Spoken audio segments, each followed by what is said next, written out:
Hai, assalamualaikum. Ketemu lagi sama Daya. Kali ini Daya lagi jalan-jalan di Taman Tegalega. Tapi sebenarnya tujuan utama Daya bukan ke sini, tapi ke Museum Sri Baduga yang posisinya seberang dari Lapang Tegalega. Mau apa? Kita ke ke Museum Sri Baduga. Daya ingin ikut suatu event yang ngebahas sejarah Jawa Barat. Kenapa ya ingin ikut ya nggak tahu. Bukan nggak tahu, cuman emang senang aja sih sama sejarah kayak gitu. Jadi ingat waktu SMA juga saya ikut lawatan sejarah. Nah sekarang kebetulan kan lagi main IG tuh keluar tuh iklannya acara event ini. Kebetulan Daya tertarik ikut deh. Mulai jam 8, ini jam 7.35, sekitar 25 menitan lagi acaranya dimulai. 5.000-an ikut nge-video ya. Pesanan dari ibu. Iya. Ibu tekan dia. Ente.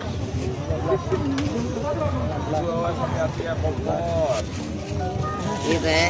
Iya, nuhun ya, Pak. Kepercayaannya seperti ini. Yang kalian lihat di sini, batu besar seperti ini, atau yang kalian lihat itu tempat secret yang ada di Jawa Barat sebenarnya. Kita tahu sebenarnya itu ditemukannya tahun 30. Bagi masyarakat Sunda, Tuhan Cuma adalah keturunan menyimpan padi. Ada yang namanya Leuwit Utara. Kalau ini ditaruh di Kolobol itu pakai pengerti Jawa. Kalau ke Jogja pasti yang ditaruh di kamar tidur. Terus kalau di Tiongkok ya tadi harus simetris semuanya. Orang ini. Surat ieu cece ku abdi tos katampi enggal ce ku abdi teh. Di sini orang Sunda pasti langsung ngerti lah rata-rata artinya apa. Cuma yang harus kita ngerti bahwa tradisi Sunda memang punya aristokrasi, terutama setelah era Hindu-Buddha. Tapi tradisi aristokrasi Sunda itu sebenarnya pra-Islam. Pra-Islam tidak ada undang-undang bahasa. Kalau di Jawa itu kan ada istilahnya adalah bahasa Jawa sangat halus, sedang, kasar banget. Di Sunda sekarang tuh ada 3, Sunda lemas, Sunda sehari-hari, sama Sunda kasar gitu. Lebih simpel dibanding Jawa Tengah gitu. Tapi bahkan sebelum itu tidak ada undang-undang bahasa. Kita bisa tahu kenapa ketika kita baca naskah-naskah Sunda kuno asli. Kalau orang modern baca naskah Sunda asli pasti kaget karena seringkali misalnya ini ada satu naskah yang menggambarkan sosoknya bertemu dengan stereotip manut, nurut, gak aneh-aneh, friendly, ramah gitu. Menaknya terpelajar, terutama kalau yang terpelajar dengan bahasa Jawa, terus nanti bahasa Belanda gitu. Tapi yang pasti yang dicatat oleh sejumlah orang yang mencatat kondisi Sunda, mereka tuh selalu bilang privilege terbesar dari seorang menak adalah istri lebih dari pak gitu.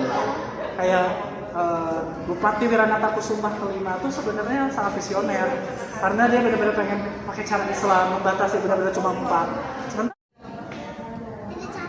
Ini adalah slide seperti aku bilang, pusaka, tombak, dan payung, songsong istilahnya. Di sini full emas. Kalau full emas di Bandung berarti bupati. Kalau di Keraton Jogja atau Surakarta full emas itu berarti sultan.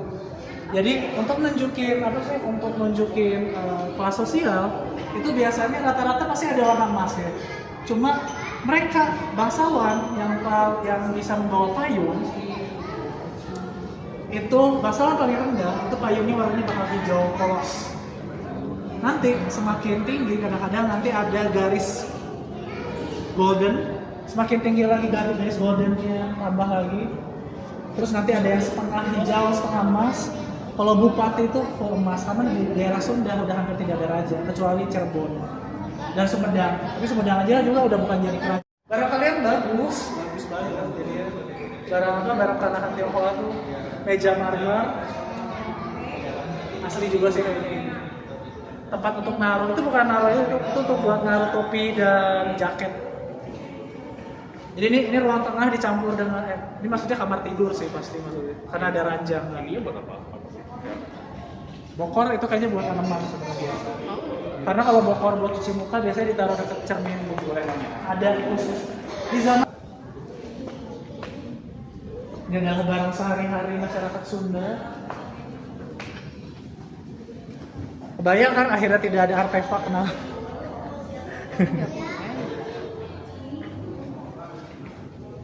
Nasi tumpeng, piring terbang. Tahu istilah piring terbang? Jadi zaman dulu tuh cara hajatan tuh adalah piring dibawa, bukan kayak prasmanan sekarang ngambil gitu. Kalau kalian masih mau lihat, masih banyak daerah Jawa Barat masih ngerayain ini. Walaupun kadang-kadang doanya diganti doa Islam, tapi sebenarnya roots-nya tuh adalah dari pra-Islam semua gitu. Yang paling masih kayak Cigugur ngadain. Daerah Kudu mahkota dipasangkan ke beras yang dibentuk jadi orang. Oh, yang itu ya. Yang ini dipakai. Yang ini dipakai oleh Sedana. Yang ini dipakai oleh Dewi Sri. Yang ini dipakai oleh Patih. Mirip dengan mahkota Bino Kasih yang ada di Sumedang sebenarnya. Cuma kita bisa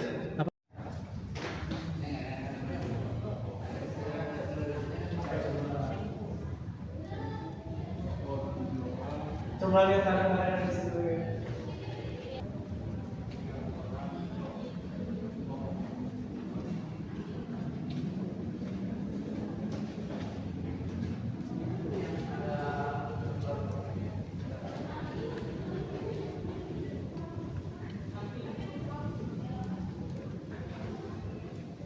Pertanian dan menenun penting bagi orang Sunda. Menganyam, menenun. Ini ada pengaruh selanjutnya karena menenun Sunda tuh biasanya di lantai. Ini apa? Ini binatang. Ya, bisa jadi. Tapi ini bukan buaya ya, naga. Ini maung seperti biasa. Terus ini pataka namanya. Simbol pusaka, juga pusaka pengaruh era Hindu-Buddha.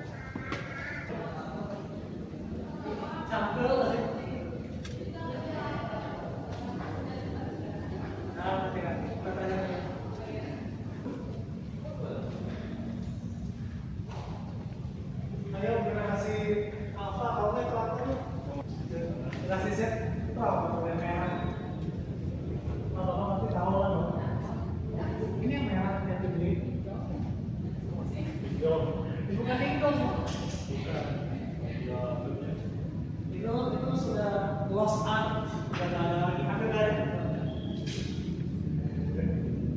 nggak ada yang bisa dapatin ya.